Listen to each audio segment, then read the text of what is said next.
it's time for class. Class is in session! Roll call! Bueller? I'm gonna be late for class. Bueller? Am I hallucinating here? Just what in the hell do you think you're doing? I'm late for class. You are mine now. You belong to me. Did you study for the test? No more complaining. No more Mr. Kimble to go to the bathroom. Nothing. There is no bathroom. Hello, classmates. Welcome to another episode of Middle Class Film Class. I'm your host for today, Pete. I'm Tyler. And I'm Joseph. And today's on a review episode. We're going to be watching my pick from the Wheel of Destiny, The Brave Little Toaster. Brave Little Toaster, the movie that spawned two direct-to-movie sequels more than 10 years later.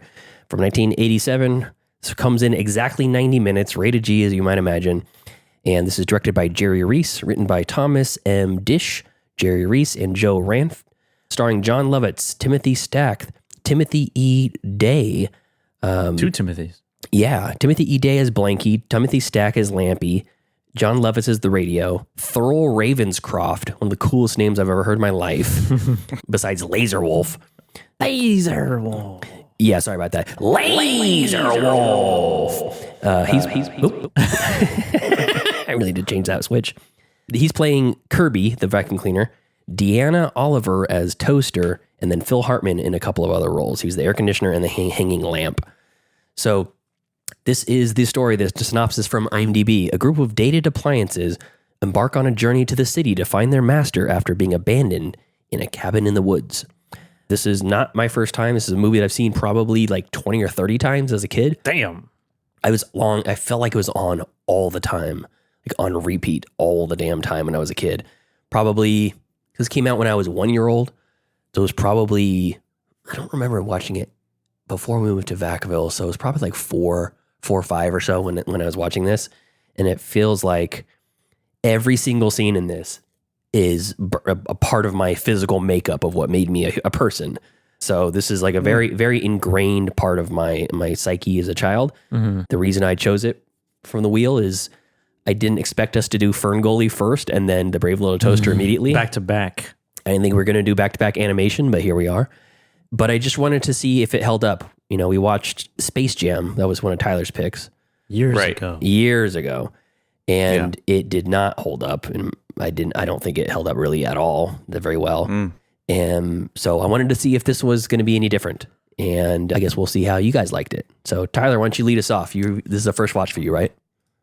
It is not a first watch for me. Oh, it's not? It is. No, I have seen this movie before, but only once. And I vaguely recall, I could vaguely recall watching it. I remember watching it at some family party where they would just sit the kids down in front of a television and then they would go and get drunk.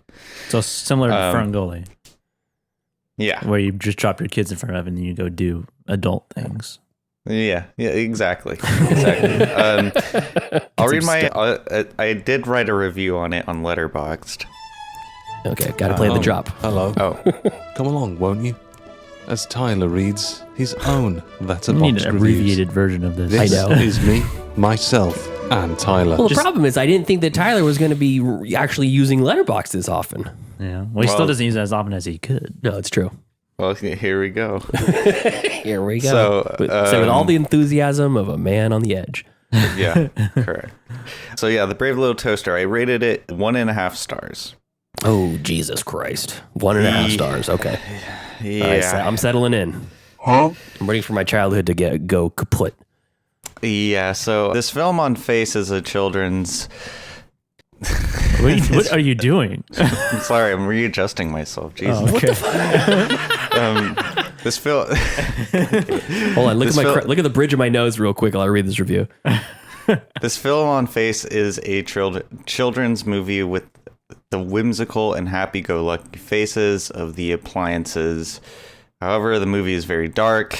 The idea that 1, your appliances are sentient, and 2, is this some sort of punishment from God? I can't imagine a just world in which God would curse a soul to be an appliance. It is the true definition of hell. The animation was was not really great, and the story was just kind of weird. I know it was the 80s, but if I was a parent and watching this movie with my child, I would be questioning whether I should have even showed them this at all. I'm not sure if I would watch this movie again, but I did get a good laugh at the car death sequence because of how ridiculous. When they were in the junkyard and they were singing as they were dying. Hilarious. I got it at the car death sequence because of how ridiculous it was to even add that in the movie. Grade C minus, end of report. I mean, it was so weird. It's such a weird premise for a movie. Like, What's weird about it? The fact that they wanted to go back and meet their owner? See their owner again? Meet their master? No, it's their master. See, and that's another great point to bring up as well. Is that weird that a dog calls an owner a master? I didn't know dogs could. Did dogs do that? Yeah, that's like in like movies. They're like, oh yeah, master. Oh, like in animated. Yeah. Yeah, it's weird. I don't like that. And I mean, nowadays it's kind of weird to call anybody master except for Master Wayne. No, well, technically, the you master. You got a great point there. Master is the official title of the oldest male in the household below the father figure. Mm-hmm. That is the title. That kid wasn't the master. He was, because he's not the father of the household. He's the oldest son of the family. Well, okay, yeah. It could be his Young title, Master Wayne. but they weren't saying it like Master Wayne. They were saying it like Daddy. Yeah. Well, I don't know, man. Like this movie, I got the weirdest boner. I did not get a bone. Okay, wait. I shouldn't say that. I did. You shouldn't say that you didn't get a boner. You don't want to fib on live internet television. Yeah, no. People can see right through me. They'll know I had a boner. I know. yeah. But too many songs. I thought the vacuum cleaner was the best character in the film. Mm-hmm. He's the one who had the common sense. It's just like, yeah, no, why the hell were you doing this? He only did it out of sympathy for all the other dumbass fucking appliances that wanted to quote unquote find their master. Okay. And then by chance, they're dumped off into a junkyard, and I don't know. It's just all too convenient for the plot. How convenient. You didn't find it was weird that they were able to find their way to the one kid's house in New York? That's another thing as well. And another First of all, how do they know where to go? And second of all, why would the parents master, you can say it, master. Yeah, why would the parents sell that cottage out in the countryside like that? That was some prime real estate. Do we need to explain capitalism to you? Please. They wanted the money that they could get from the cottages that they weren't using.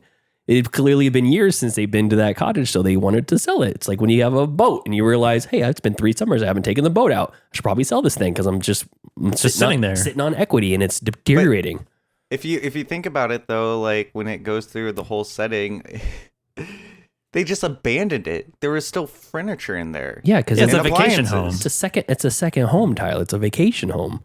So you're not gonna take the stuff that you bought for that vacation home. They would just sell it with furnished.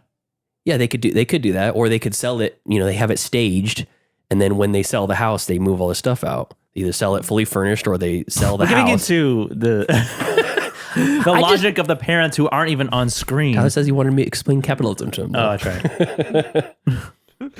Anyways, I just like the. I didn't have a bad time watching it. I was very intrigued by the intriguing movie. I did have a boner after all. Had a boner for at least part of it.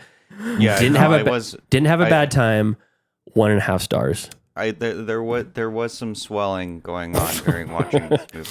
So and you gave it a C minus. You said. Yeah, C minus. C minus, 1.5 stars. So what is a D? D is a 1 star. And an F is a half a star? I don't know. Technically 2.5 stars mathematically should be 50% of 5, which would be an F grade. Yeah, I don't subscribe to that. I think that once you hit 1, in my mind, a 1 is a D and a half star is an F. 1 is a D? I think 1 is F territory. And I don't what's know. a half star? F minus? What's an F? I think 2 stars is a D. I don't know. I found the movie A, B, very C, D. intriguing. It's 5 letters. 1 for each star. Okay, sorry, Yeah. sorry, Tyler. We're constructing the idea of what a 3-star movie is, And Is how it it equates to a letter is it a grade. C or a B minus? No, I thought it was a very intriguing movie. I had a. You just hated it. I at the end of the day though, I didn't like it despite my swelling. So That's fair. I mean, yeah. all right. And this was a second watch for me too. Did you like it better the second time or worse the Do you second remember time? the first time you watched it? Vaguely. So I would have to say this would have been a better watch on a second run because I was lucid and not a The child. first time was even worse than this? Well, because I don't remember it. So it must have not been good. I don't know. Maybe. Let's just not count that part. Yeah. Yeah. All right, that's fair. I'm very intrigued. I want to know what's in. It's one of the What's going on up there? Yeah, I want to know what's going on in Tyler's brain. I'm simultaneously intrigued and frightened to know what's inside there. You know? I want to walk around. Yeah. Okay, so Joseph, let's give your initial thoughts. This is a first watch for me. I've never seen any content of starring a brave little toaster. Okay. And Deanna has seen this. I think she has seen this before as a child, but she hasn't seen it in a long time. It wasn't on the repertoire growing up. She was more of a Disney household. Okay. I feel like this specific movie, The Brave Little Toaster, because there are sequels or other movies. Yeah. I feel like this one should have been called The Brave Little Blanket. Because I feel like the blanket is a little bit more of the scared one, and whose story we care about, who seems to care about reuniting with the master the most. I suppose. But also watching the story and how it happens feels very much like Toy Story 3, very similar in how things pan out, because you think by the end of it it's like this is like the melting the lava part incinerator part of Toy Story 3 when they're in the junkyard, going into that compactor. And then the idea, obviously, like sentient inanimate objects instead of toys, it's just appliances. And You guys seen that YouTube video of where these two guys like edited Toy Story 3 where it ends? what ends It ends at them, you think that they die or whatever. Yeah. But yeah, I mean, I have no nostalgia factor with this. It's kind of like similar to Ferngully, where I just have no history with this, so I just kind of took it as is. I thought that the blanket, when he cries like a baby, I thought he was very cute. Oh god. I thought he was just a cute character. The depressed air conditioner was pretty funny. But he has a nice little redemption at the ends when the master finally uses him. Touches him. He brings him back to life. Master touched me. But and then when they get to the sort of not evil appliances, but like the appliances that are like junk and hodgepodge together to be resold by the big fat guy who drives the monster truck. He drives like a huge monster truck for some reason, even though he's like this nerd. Yeah, it doesn't seem like it adds up. There was a character. I thought he was a serial killer. There was a character in that scene who I've definitely heard the guy's voice before. He's like, and you talk like this, and he was the lamp, and he has so that was voiced by Phil Hartman, who also voiced the air conditioner. That was Phil Hartman? It was. Oh, okay. But he was doing a Peter Lorre impression. His face even looks like Peter Lorre. Yeah, the big lips and the kind of wonky teeth. Yeah, big bulging eyes and like a Steve Buscemi kind of look. Yeah, Peter Lorre is fantastic character actor from like the 50s, and he's so good. He's so good. But I mean, I don't know if I enjoyed this or not. It was probably too long is the only thing I could say. I wish it was like an hour and 10 minutes instead of an hour and 30. Yeah. But Agreed. I don't know. I can't really. I feel like I can't grade it. Like Ferngully, again, I feel like unfair for me to grade this movie bad. I will agree that it is kind of has like dark elements to the story that are a little bit strange. There's some themes like with the cars singing as they're dying is kind of weirdly, oddly sad because they're like, they know that they're dying and they're just gonna be turned into a little metal cube. Yeah. And they're watching their friends get turned into cubes. Yeah, it's and it's just a jolly old time. Yeah, it's sad, but yeah, I don't know. I laughed so much at that sequence. It was so funny. Was it? Did it? Was it like? Like that. It was one of those laughs. Yeah. Yeah, it was. You know, Are you mental? You know it was. But yeah, I was. I mean, okay, I guess I don't know. It's hard for me to say anything. Makes me so sad. I don't know. I mean, what was I supposed to be moved by this? Yes. The characters they're all sad. They're pining for their master. They're pining for attention. They want to be noticed. It was sad in the beginning to realize that they have been in this cabin that hasn't been used in who knows how long. We don't know yet. They said years, and you're assuming it's from his childhood to his college years. So, and then when it's revealed, there's a car coming, and that's like their whole life is like waiting and waiting for this person to come back. Yeah, it's sad. It's sad, but you don't give a fuck. You know what? I don't think it's sad because they actually they deserve it. I think it's actually a very happy thing. Yeah, it's good. Fuck them. No.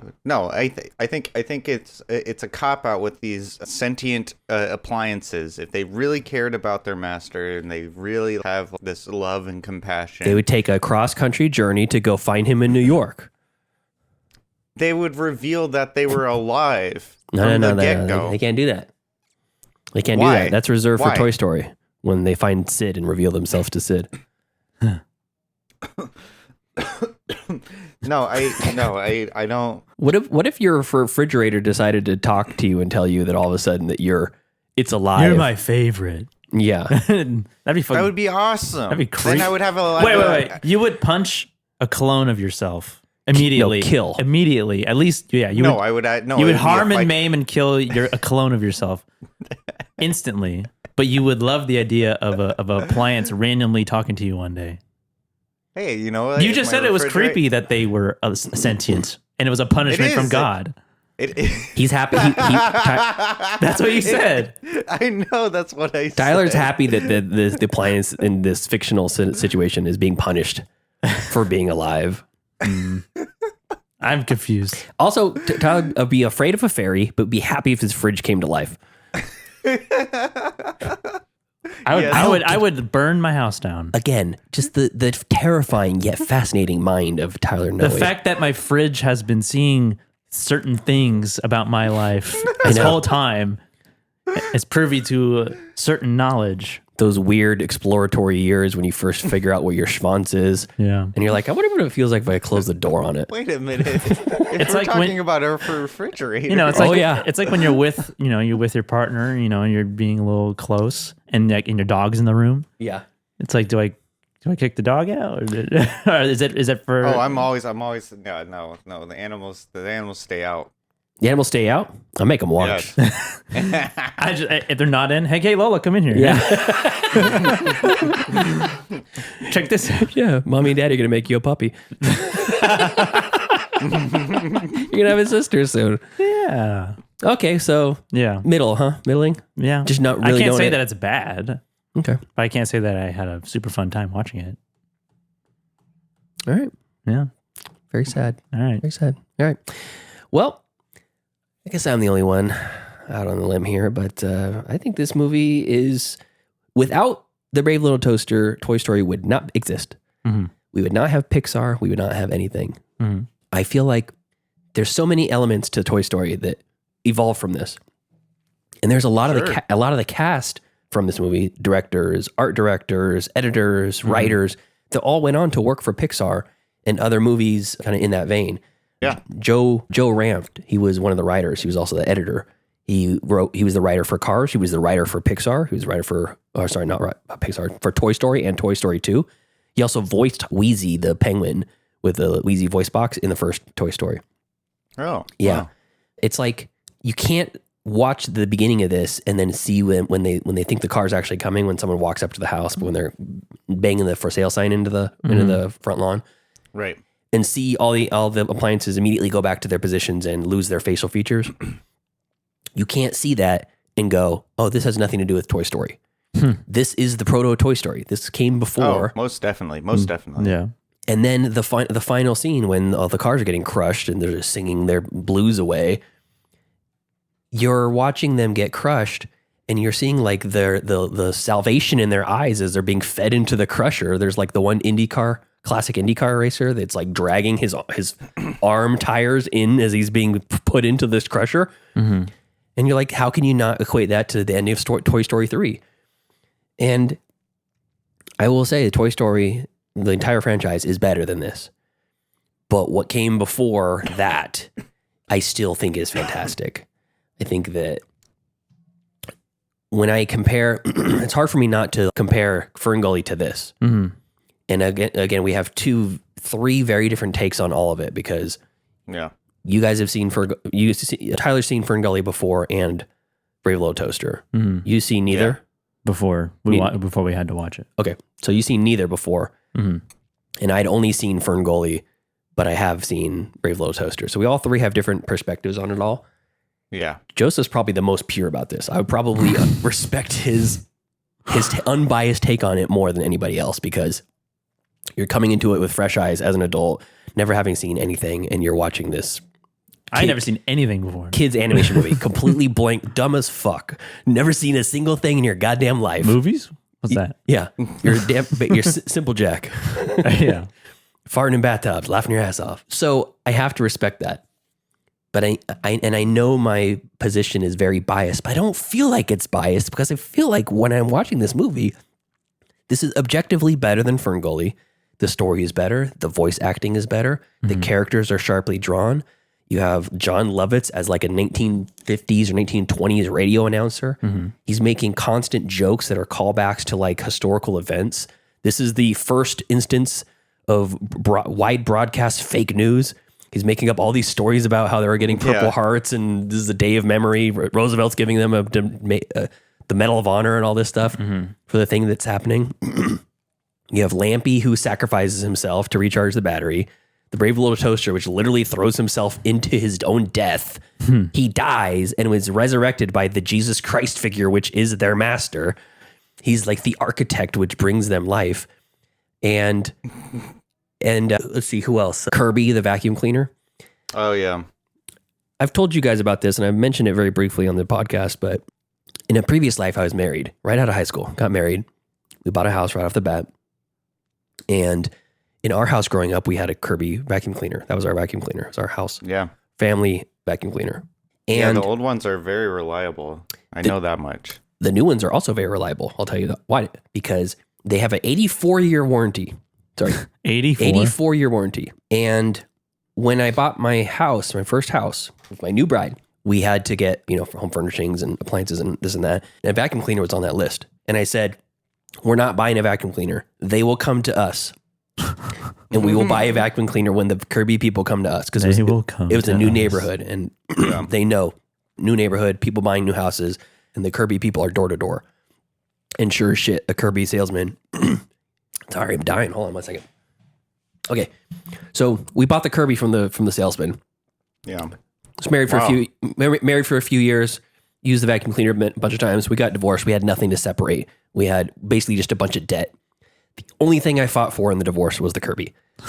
I still have that Kirby vacuum cleaner. It's downstairs in the hall closet as we speak. And it still has 74 years on the warranty or something like that. God damn. Yes, I will be in the ground before that warranty is up. And it is basically like a jet motor attached to a spinning brush head with a bag on the back. It's old school 1950s overbuilt buy it for life technology. Mm-hmm. Yeah. And it's Kirby. And the character's name of the vacuum cleaner is this grumpy old bastard named Kirby. Kirby, yeah. I made that connection. Yeah. And it cannot be a coincidence that I watched this movie over and over and over again. And my parents talked about how great the Kirby vacuum cleaner was and blah, blah, blah, and all that stuff. It's really just a big ad for Kirby vacuum cleaners. A little bit.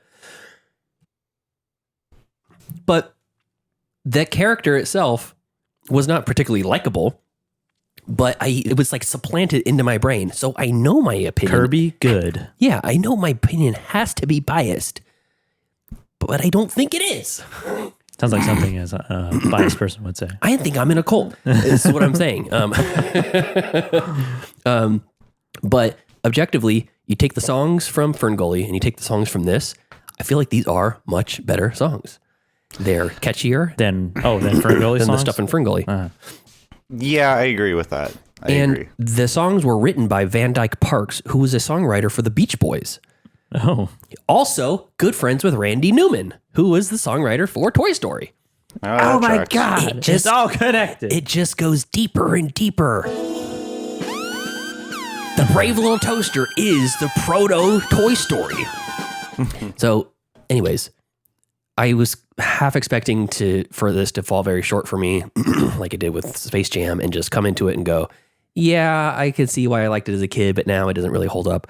When I was done watching it, I had like tears in my eyes. I was, wow. Yeah. When I watched the toaster throw himself into the gears of that machine, I'm like, don't do it, little guy. And it wasn't like, I was rooting for his death. I was just like, you son of a bitch, toaster. You get in those gears. You sacrifice yourself. You prove that you're brave. The thing that I don't remember about on a rewatch is just how much of an asshole everybody is to each other. Yeah, I know. All of the characters are pricks to each other pretty consistently throughout, except for Blanky. Blanky's like a little kid who's kind of dumb. Yeah. Oh, You God. know. I did write some notes on this movie. Anyways, I'll just finish it up. I think this is a childhood classic. If I had kids, I would have them watch it. Right out the womb. Right out the womb, immediately. I put it on, out the womb. and I'd be vacuuming with my Kirby in the background going, how you like this, huh, kids? Huh? How you like this? Quality product right here. It's like, I don't understand the English language. You're going to take this vacuum from me when I'm gone. When I'm dead, this is yours, just like the tortoises. They're both in my will. So, yeah, I thought it holds up over time. It's like 4.5 star movie. I don't know. It's my bias is showing, but I fucking love this movie. So, All right. Tyler, you said you had some notes. Yeah, so I thought the intro was a little awkward. It was well animated, and I'm sure most of the animation budget went into that intro, but it just like, it felt really... What do you mean? Really, What do you mean most of the budget went into that intro? well, because the animation Oh was my in the God, intro I was didn't even know significantly that. better than anything else in the rest. Sorry. Was it really? I thought so. Like, are you talking about just the interior of the cottage? No, like when they're doing the opening credits. Like, I thought the opening credits, like, animation was better than anything else in the I don't even- movie. I don't Do even you remember the opening I credits? don't remember. What did they look like? It was just a little bit more fluid, a little bit more detailed. And then it feels a little bit, at least for myself, it felt a little bit jarring going from that kind of good animation, of animation, to just like really stale, like matte paintings. You thought the animation was stale? I did, yeah.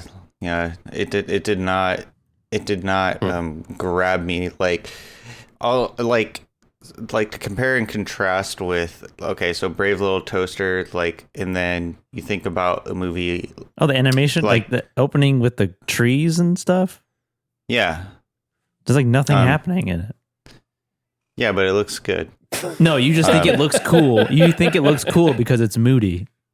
Okay, maybe so. But if you compare and contrast the movie, like, if you compare and contrast a movie like The Brave Little Toaster with like Sleeping Beauty, come on. Sleeping Beauty is one of the greatest animated movies of all time, though. Like the visual, like it took literal almost a decade to animate that movie. It was hand drawn every frame. Yeah. And so I think Doesn't live up to it. You know what? In a world where Citizen Kane exists, every other movie is a 1.5 star movie. Can never live up to it. Yeah, but it's not as good as arguably the best movie ever made. Was the apparently. CG animation in this movie, in Ferngully, as good as Dune Part 2? Probably not. So it's a piece of shit. So you remember the whole bit they did about doing the chores? Yeah. Yeah. They have to do the chores. They have to do them. Yeah. So I said, pretty sure they do chores because they can't deal with the existential dread of being an appliance. Yeah, So I mean that's all they know. They have to keep themselves busy. Wouldn't you want to do chores if you're just in a trapped in a house for 5 years?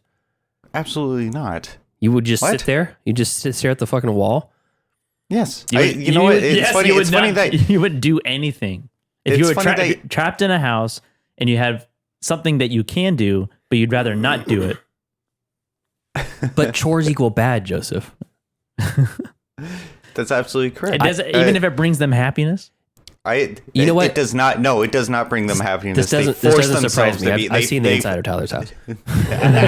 Wait, hold on. I'd don't rather you air die the- than do a chore. Don't you air that dirty laundry? But, Speaking of dirty laundry. Yeah, speaking of dirty laundry. I'm like, Tyler, what's this pile over here? Oh, that's the dirty laundry. Didn't you wear those socks? What's this pile? Didn't you wear those socks yesterday? That's the less dirty laundry. that's the less dirty. That's a dirty laundry I'm going to wear tomorrow. And I just, God damn it, I lost my train of thought here. But no, I didn't. No, they forced themselves to like it because if you recall in one of the scenes, I can't remember, I think it was like Lampy or like the radio or something, like they didn't want to do chores. They were just like, I don't want to do this shit. Mm-hmm. And then Toaster, is it Toasty? Is that his name? Toasty? It's just the toaster. Okay, the Toaster. Hello, the toaster. I'd like to call him Toasty. Mm. So Toasty, he says, no, we have to do this. Mm. And if I was Lampy, I would have been like, why the hell? Why? No one lives here. What are we doing? And what am I gonna do? I have no arms. I only have an extension cord coming out of my ass. None of them have arms. What am I gonna do? I can't do anything. The toaster does it. He only has the levers. He can't do anything. I don't even know what kind of chores that need to be done anyway. And by the way, once they do the chores, it must have been a long time since they did the chores because those windows were grimy as hell. Yeah, they don't do it every day. They can only go up halfway up the walls too. Well, what are they doing then? What are they doing? They bellyache about how we want our master, and that blanket's a pain in the ass as well because He's a baby. it's half brained.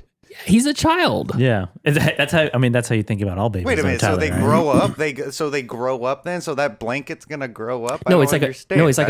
he's like a vampire. You know, if you're bit as a child, you're just gonna be a child forever. Oh, I see.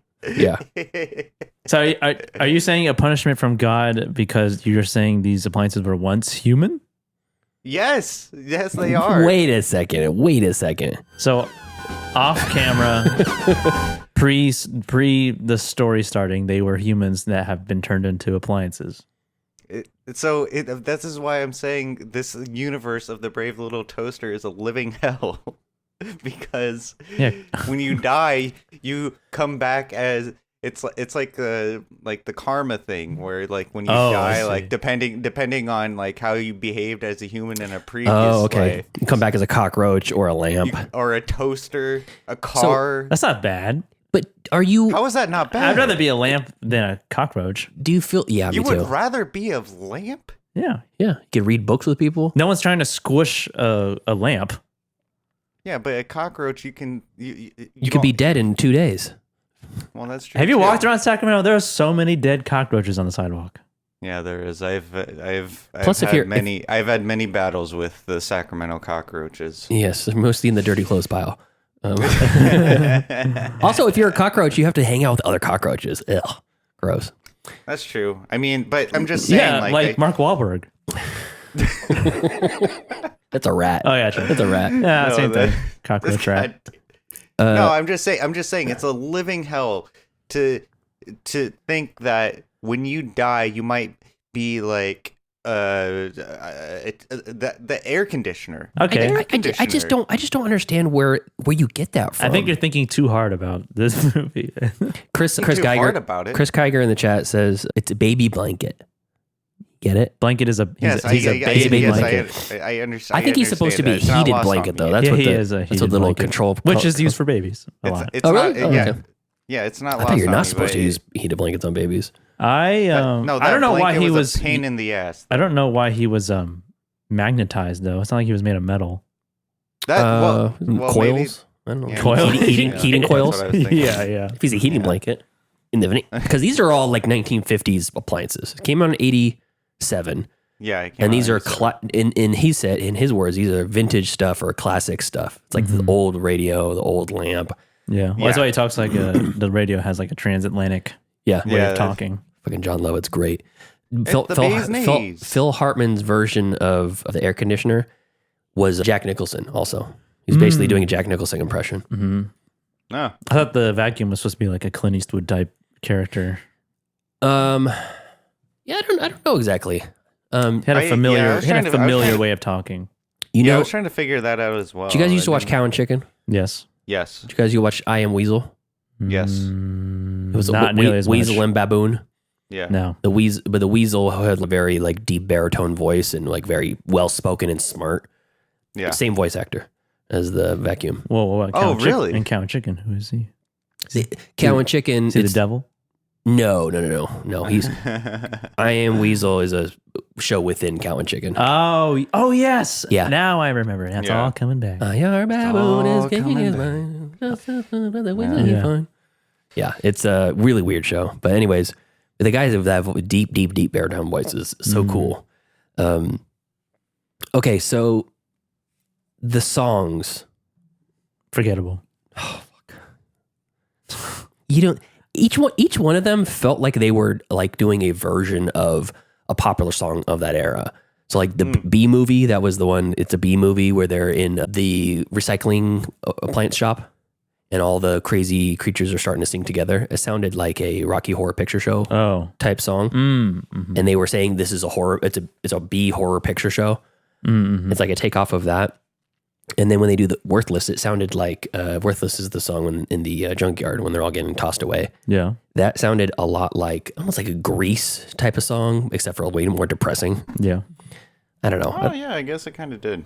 Yeah, I don't know. I thought the songs were very good. I didn't know. I- I honestly didn't know it was a musical going into it. I forgot it was. I don't remember it until the memory started coming through. Yeah. What I will say is, yes, the songs were better than Ferngully. I forgot all the songs in front of me. I did too. Yeah. Yeah, same. Again, But, my bias is probably showing, but I still think the songs slap. Yeah, I mean, I I don't don't know know. if slap like, is the right okay. Oh, word. They slap, okay? Tutti Frutti from Little Richard. Who also did voice the waffle iron? But Yeah, that's not from the movie. I know. It's in the movie though. But yeah, I do agree with you, Pete, that this was like definitely like the proto Toy Story because I mean, how can you you- not compare? It has Yeah. it has to be. except I think what Toy Story got right that the Brave Little Toaster didn't get right was the motive for the quote unquote master. The motive But what's the motive of Toy Story's master? of Andy. So He just plays with the toys. there's more sentimental value with toys, right? It makes a but lot with more the- sense with toys for sure.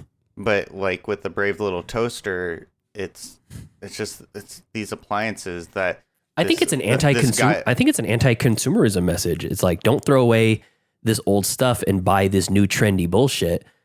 Go, save the old toaster, save the old lamp. They're buy it for life pieces of media or pieces of equipment that you're going to use for the rest of your life.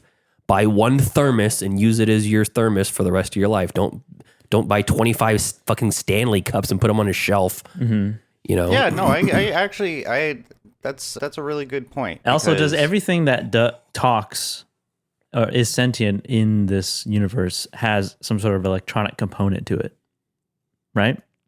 Yeah, I don't know how they. There's cars. I mean, like most of the cars. The cars have a battery in them. Mm-hmm.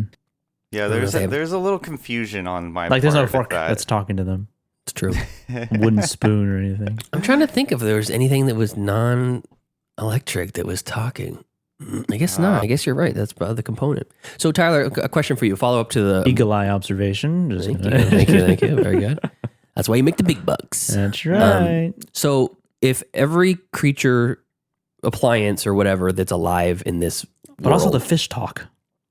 but Oh, they're yeah, just that's living right. things though. Yeah. And the flower has emotions. Yeah, That's a Can sad they- scene. Can the appliances communicate with the fish? Do they have the same language? I don't think they do. They were yelling at each other, and at one point the squirrels were speaking English. Oh, yeah. So they were kind of speaking the same language. Hey, look at this. Hey, look at this here. That was probably the best scene. I like that in scene. my opinion. Yeah, I like how Yeah. the mice were gonna destroy. They were gonna. They're like pulling him into they the were gonna hole. cannibalize Blanket. Yeah. He was gonna be dead soon. He's like, no, they're stealing me. Taking him in like a trapdoor spider, just like pulling him into the ground. I do have one thing that I was confused about. What's that? Wait, hold on. You said you were going to ask me a question. What was that? Okay, I'll get back to it. Okay. Why did the Kirby go insane on the waterfall edge? What are you going to say? Oh, like and jump off? No, he when he lost his mind, his lips started going crazy, and he like sucked up his own cord. They're like, don't let him swallow his cord. Don't let him swallow his tongue. He's having a seizure. What happened right before that? I don't know. I think they were just walking up, and either his bag was full or something, but they didn't empty his bag. And then I emptied his bag. maybe it was just like the mist of the waterfall got in his components or something. But then he just jumped into the water. I know what I'm saying. I don't know why he went mad there. I think, Also, but the dream that Toaster has, terrifying one. Yeah, And evil. the fact that they fire put the cloth. bathtub scene in there was kind of crazy. And the thoroughly I was like, enjoyed oh, that. Bo's Afraid took this. Yeah, and the evil forks that were gonna get I know. shoved into his slots. Yeah. Slots. Oh, And the God. clown. The clown, that didn't make sense. I wasn't sure about that. Yeah, But that I was mean, I kind of guess- out of place. It was weird. But I liked that the radio called him slots the whole time because that's a very old timey transatlantic. Hey, slots. Yeah. Hey, I thought he what's called him a a slut at one point. I can't remember which character says it, but they're like, someone says some really strange line that I thought was kind of questionable. They're like, he's gonna get sucked to death. Oh, they don't. I don't. And think, I was like, I want to get sucked to death. there you go. Death by snoo. Yeah, yeah, I mean, death by suck. I liked how the radio's This is a children's movie. constantly referring to things that kids will not understand. Like when they're floating down the river and he sees the inflated bag of the vacuum, and he basically talks to it like it's the Moby Dick. He goes, "Oh, avast ye, the white whale, the beast from 1,000 fathoms or whatever." And he starts poking it with his antenna. And he goes, "Hey," he goes, "Oh, that's you? Oh, okay." And he climbs on top. It's like all the references from him are people that like none of the kids would, no child In would get those- 1987? no child would get those references. Okay, so Tyler, the question was, if all of these appliances have souls in them of past human beings, do you think that also in Toy Story?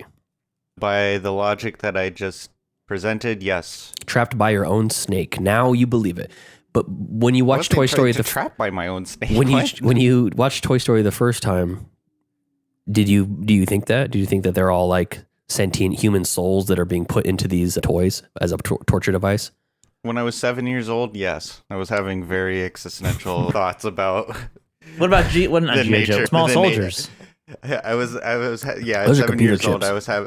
I was having very existential thoughts in my head about the nature of the toys in Toy Story. I mean, but now is that what you think? But that's Yes. that's your own Yes, head. I That's your do. own head canon, though. Yeah. Yeah. That's not actually what is happening. I don't care. I know. That's why it's your own head canon. Yeah.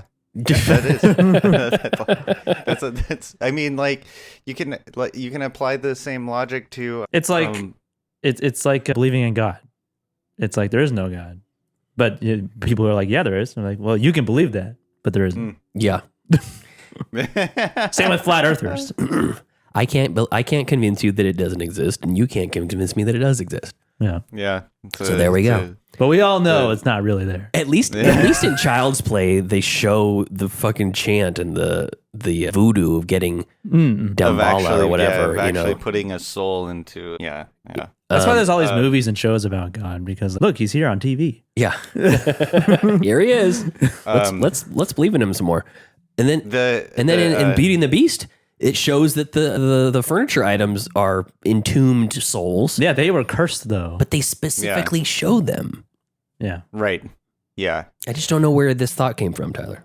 I can't get over it. What do you mean? What are you talking about? I'm on board with the idea that it's a punishment from God that this lamp is cursed to live its entire life, even after his light bulb was broken. And if it's thrown into a landfill, it'll slowly decay into nothing until eventually its soul vaporizes into the ether. But why does it have to be a dead soul, a human soul? Are we really that important to the universe that we have to be the starting point for this soul? Maybe the humans are the ones who are cursed. Oh, and the appliances are our true form.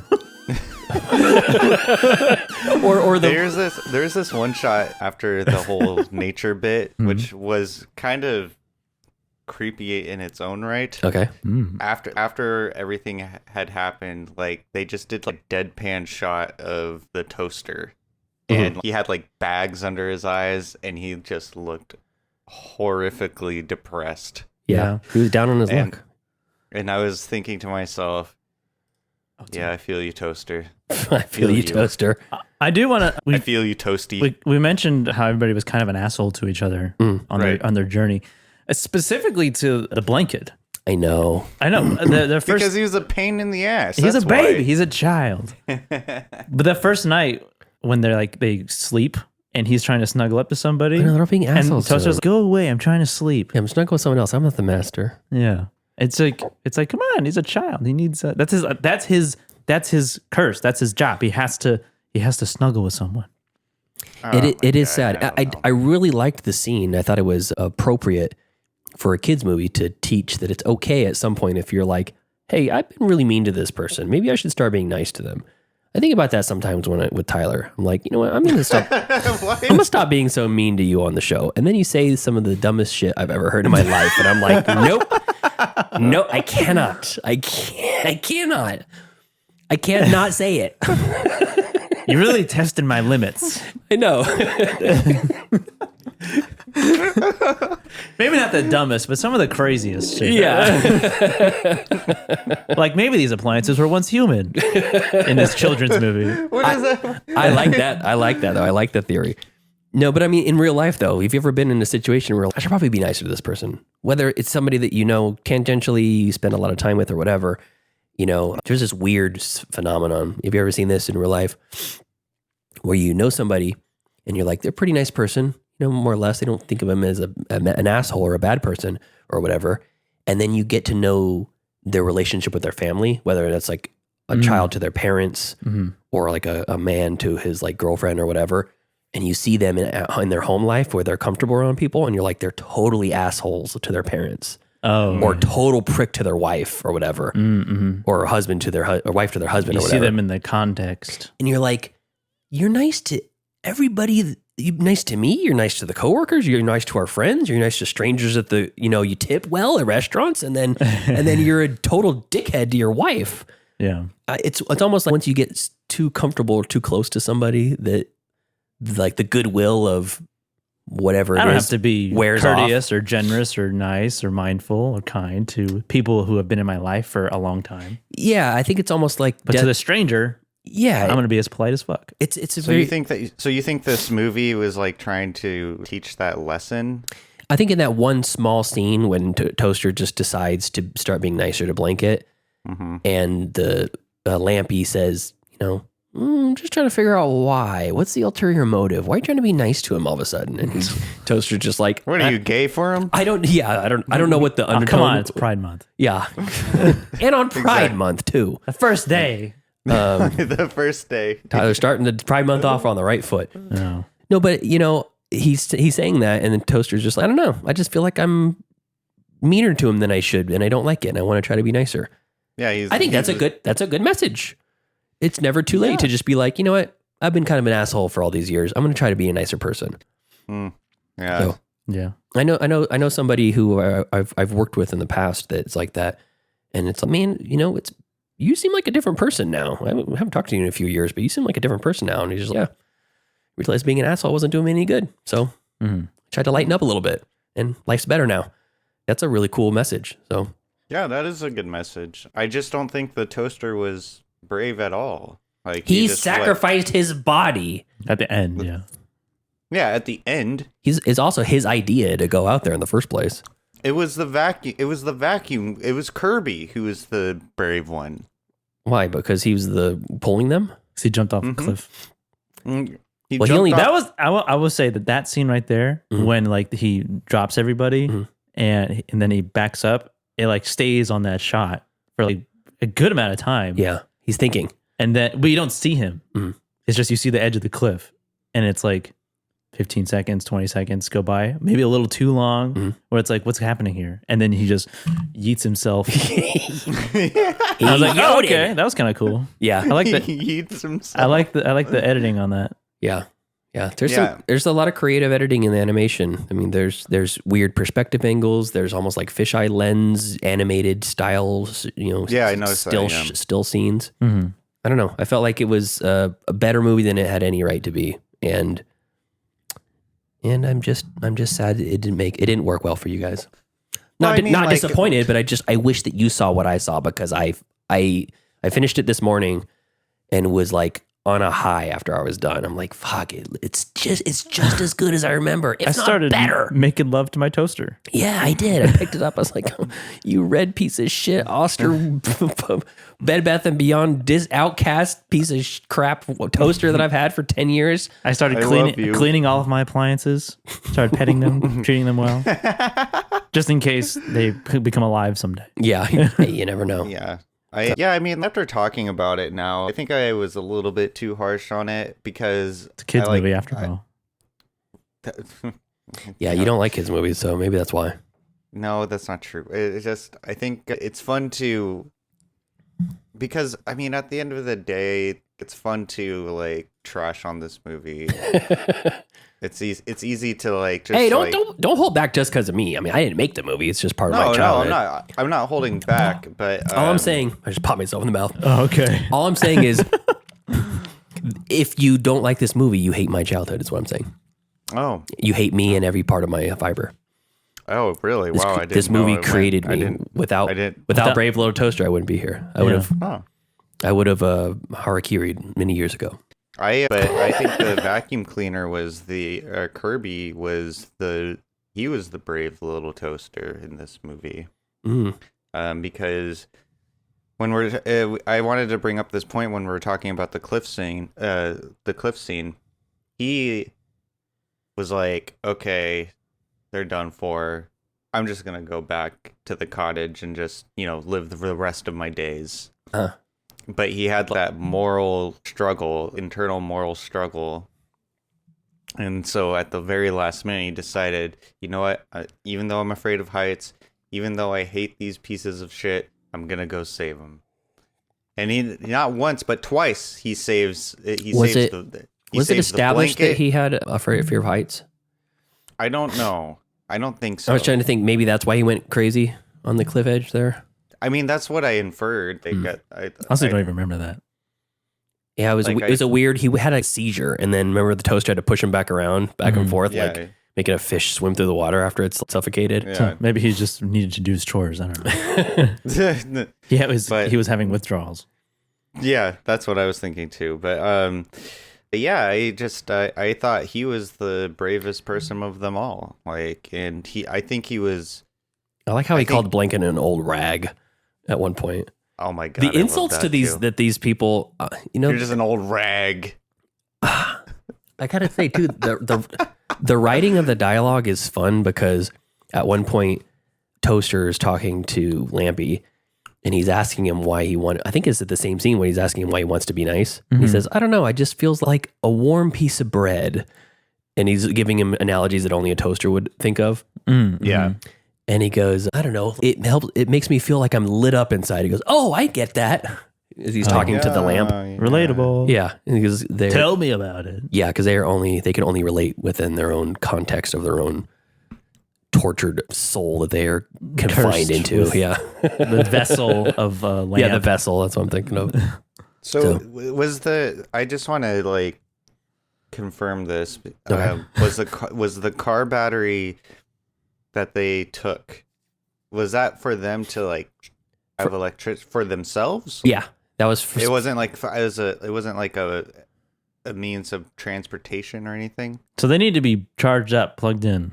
So it's the Kirby is a self-propelling vacuum to be able to move forward and not have to like walk the entire way. They're basically using Kirby as a car, and the battery is powering him. Kirby, fully loaded. Yeah, but like the lamp though, it seemed like he didn't have to plug into like the car battery. Neither did the toaster or that's anything. a continuity error. Yeah, it is. Also, at the same. Good job, Tyler, taking down this beloved childhood it classic is. of mine. Writers, Joe Ramft. Yeah, you piece of shit. Also, the TV somehow is on a channel that doesn't exist, and the humans don't realize it. And there's like a human inside of it. Yeah, there's a human soul. Maybe that's that one that's actually cursed. Oh, because there's a there's a humanoid thing in there. It's like a Cenobite. Yeah. When he turns into a Cenobite, he just is forced to do the same thing he's done his whole life. I like his pitch of trying to like really sell the junkyard as a place to get a used car. The guy goes, "Yeah, this doesn't really look like a place I could get a used lamp from." Oh, yeah. I guess I'll wander around the junkyard though. Yeah. That giant magnet was menacing though. Why was it out for them? I understand that. I thought it would have been a little bit more sympathetic. It would have been more sympathetic. No, was it getting paid to do it? He's a serial killer who was forced into that thing. Yeah. Oh, that makes sense. He's now. Charles Lee Ray from Child's Play. Instead of in a doll, he's in a magnet. Because no one's controlling the magnet. It's sentient. Yeah, it's just doing it on its own. No, it's Imagine running a junkyard. We don't have to pay somebody to run your magnet. Yeah, pure profit, baby. Oh god. They just like inherit it, and they think, "Oh, wow! I never noticed that my magnet blinks." Yeah, blinks. This toaster has a face. All right. Anything else you guys want to say? He crunches his body in the gears. It's weird. It's interesting that you don't see his face because he just jumps into the gears and his body gets crushed. Yeah. I don't know how. Does the character have a name? The master have a name? Master. I always thought I imagined it would have been like James or Jimmy. He somehow manages. He looks like a Jimmy to fix that toaster and get every single dent out to make it as smooth as it was before. Yeah. I think unrealistic. I think that the reality is that he probably replaced the chrome components, the mirrored exterior finish. And then his super hot girlfriend is like, why don't you just get a new one? Yeah.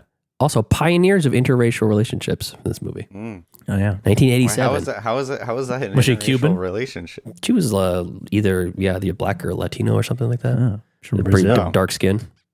Well, I will have to say the pushing guy boundaries. Rob is the master's name, actually. I Rob. guess. Rob. Okay, I guess he looks like a Rob, too. The guy who collects all of the appliances in the forest definitely was burying a body. Burying a body? Yeah. Or he ate it. He was a serial killer, for sure. Oh, okay. For sure. Who's going out into the middle of the forest and then just happens upon appliances? A vacuum cleaner. Well, he found a radio. He found a radio in the mud, and then he pulled it out, and he said, just like Sid from Toy Story, again, all right, double prizes. Mm-hmm. He was burying a body. He got Buzz Lightyear and a stupid cowboy doll. I think he was the inspiration for the Yellow King, to be honest. I don't know what that is. It's a True Detective reference. All right, I'm muting your mic. You're not. Muted. Now I can't even hear you talking because you're not even in the same room. I can't even hear if you're saying anything because you're muted. All right, you're back. Why does it always come back to True Detective, Tyler? He just wants it to relate to everything to relate to it somehow. Okay. It's like it's the new Raiders of the Lost Ark. Raiders of the Lost Ark out. True Detective in. Yeah. When was the last time you watched Golden Girls? Not in a while, actually. I remember that used to be your bit. Mm-hmm. Are you eating right now? Mm-hmm. You realize we're recording a show right now. What is that? Bowl of chili with cornbread? What is that? No, I had. We have a break for a reason between the shows.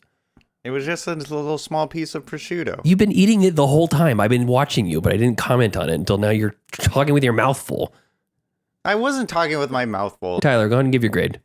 So after discussing it, I, like Thanos said about his daughter, maybe I treated you too harshly. And I believe I treated the brave little toaster too harshly. All right. So I'm going to give this a solid B now. I might have to update my letterbox grade. But yeah, it had a lot of things that I laughed at, but not because of the content of the movie, but because like I conjure up like these weird scenarios about movies like these that deal with like sentient appliances and stuff like that. I do think that you brought up a good point about the lesson of not like treating people so harshly once you've been treating them harshly. I thought that was a really great point. And so yeah, I mean, yeah, it has now been bumped up to a solid B from me. From a C- to a solid B. Correct. Oh, okay. Yeah. Did you watch it alone? Yeah, who else would we watch it with? I don't know. Yeah, I did. His good friend who recommended. Wait. Say that again. Say it like. I said, you didn't. You liar. Why do you lie? Why do you lie so much, Tyler? Just tell the truth. See, when you lie, you have to remember your lies, and then you have to refer back to your lie. To keep track. And keep track of it. It's not a lie if you believe it. True. So who'd you watch it with? A friend. A fan of the show. Oh, okay. The same good, very close friend. You're dipping your toes into our fans now? You get involved with our fans? You're not supposed to dip your pen or in is your company ink. Your fans getting involved with us? Yeah, solid B. Okay. For Brave Little Toaster. All right, you watch it with your groupie who told you it's a bad movie, and now your true friends tell you it's a good movie. Actually, just the one. Joseph doesn't say it's a great movie. Yeah. Okay. All right. But I'm just confused why the swing is so far, and it made to me. I'm thinking maybe you were watching with someone because else of the discussion, bagging on it the whole time. I've said it time and time again. Every time my grade can change after a discussion with you fellas, and that's exactly the scenario right now. I mean, I don't know how much more I can explain it. Your life is a mystery to me. Why is my life a mystery to you? You're one of my best friends, and I still have no idea about who you are. Yeah, exactly. So much of your life. Yes, you do. Are you kidding and you me? prefer that way. You want to be shrouded in mystery. All right, Joseph, give us a grade. Well, since Tyler gave it a B, I have to give it a higher grade. Wait, what? You liked it better than Tyler? Give him a lower grade. Yeah, I mean, I guess I'll just give it a good B plus. I mean, solid movie, definitely solid movie for kids. I think to be entertained by. There's I do definitely think there's a little bit of a dark element at times, some imagery, and assumptions that wouldn't be made by a kid because they wouldn't know about a toaster in a bathtub. But it was not. I had no expectations going to this. So okay. I just knew it was a movie for kids, and I should kind of judge it based on that. And yeah, it's perfectly fine. I don't think I would like ever revisit it. There's nothing calling me back. I would like rewatch Toy Story over this. But also I haven't come back to Toy Story in a really long time. So yeah, I feel like that too. I feel like I have really fond memories of the whole Toy Story series, and I just really don't have a desire to go back to it. Yeah, and I haven't even gone back to see the newer ones, or like the newer one. Yeah, but yeah, B plus. All right, I got to go with an A on this. Like part of me, like as soon as I was finished with it, I'm like, this is a perfect movie. A plus, 5 stars. And then I was like, okay, easy there. Your bias is showing, Pete. let your childhood breathe a little bit.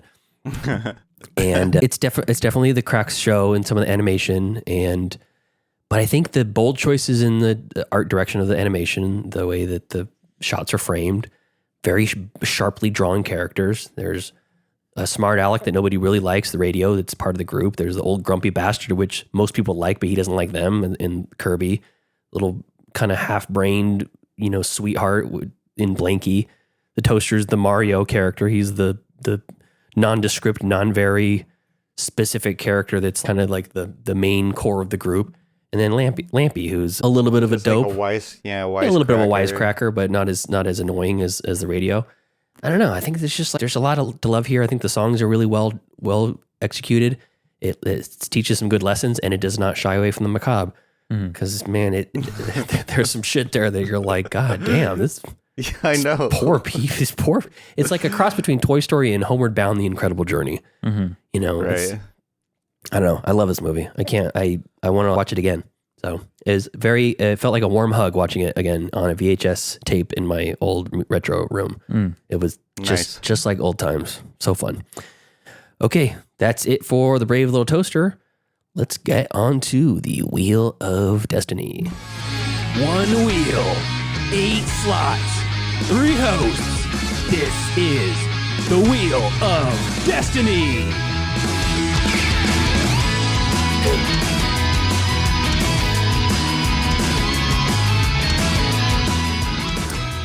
All right, Brave Little Toaster's off the wheel. Now we have a replacement. I've already erased it and I've already replaced it. I'm going to put Monster Squad on the wheel. It's an 80s movie. No way. Yeah. Really? Yeah, I've never seen it. Never seen it. Wow. Heard Yeah. good things. Always been on my list for a long time. I've seen it once. I heard something about like you get to see werewolf dick in it or something like that. Maybe that's Wolf Cop. That's Wolf Cop. Maybe this also has werewolf balls in it, It or might. something. I don't remember. You seen it? I've seen it. Tyler, you like this movie? Sounds like you like this movie. Yeah, I have seen this movie, and also I love the band Monster Squad as well. I don't think I know any of their songs. It's a punk band. Cool. So I've kind Name of one song. I don't know. I haven't Fake listened to them since. fan. They sing the Monster Mash. Yeah, I've never seen it before, and it's just been on my list forever. And a lot of people that I respect their movie opinions say it's one fantastic. song. So we'll see. You can't even name one Monster Mash song? Monster Squad. Yeah, whatever. Same thing. All right. I've been listening to them since my childhood. Love the band. Can't name a single song or album or member of the band or genre. I already said the genre. Okay. Okay, go ahead. Okay. Sorry. Recapping the wheel. I got Monster Squad from Pete, The Iron Claw from Tyler, American History X, which has been on for fucking ever from Tyler. Is that the oldest one? Yeah, that's the oldest one. Dune Part 1 and Part 2 from Joseph. Notting Hill from Joseph. A Very Long Engagement from Binge Lord Dan. Stanford Prison Experiment from Jack. And a Mute from Pete. All right. Here we go. This is what we're going to watch next week. I don't know why I'm nervous. Spin it. A little bit longer spin. Oh, do good spin.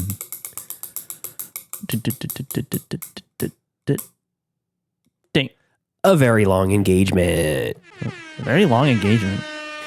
Binge Lord Dan.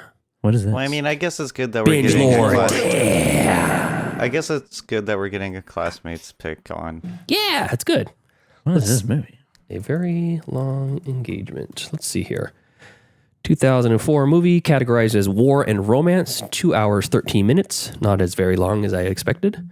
7.6 on IMDb. Synopsis says, tells the story of a young woman's relentless search for her fiancé who has disappeared from the trenches of the Somme during World War I.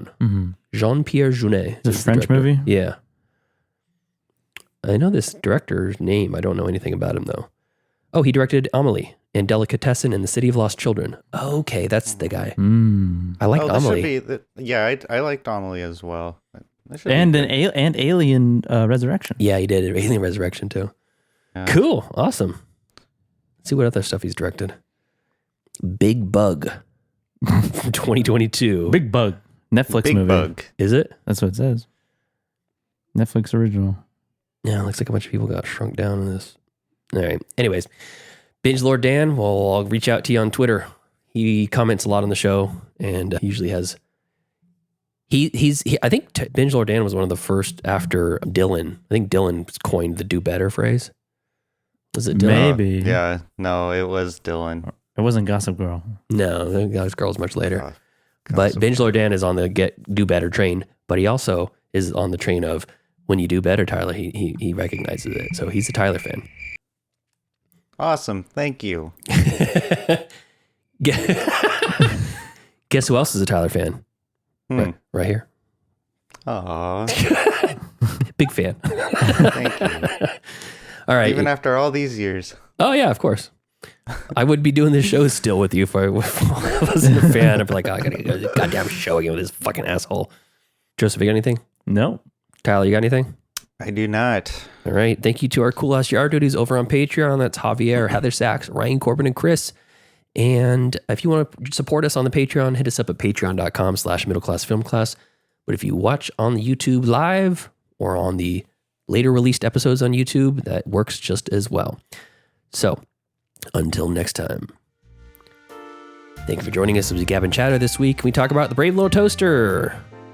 Call us next week as we watch A Very Long Engagement from Binge Lord Dan, Patreon member. Follow us on Facebook, facebook.com/MCFC podcast, and send us an email, mcfcpodcast@gmail.com.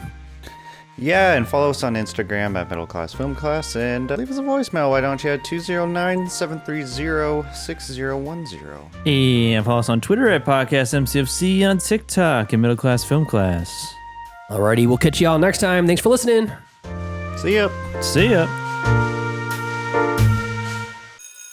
Class dismissed. I gotta get out of here. The bell doesn't dismiss you. I dismiss you. You're free to go. See you next week. See you later. See you later. That's a wrap. Great show.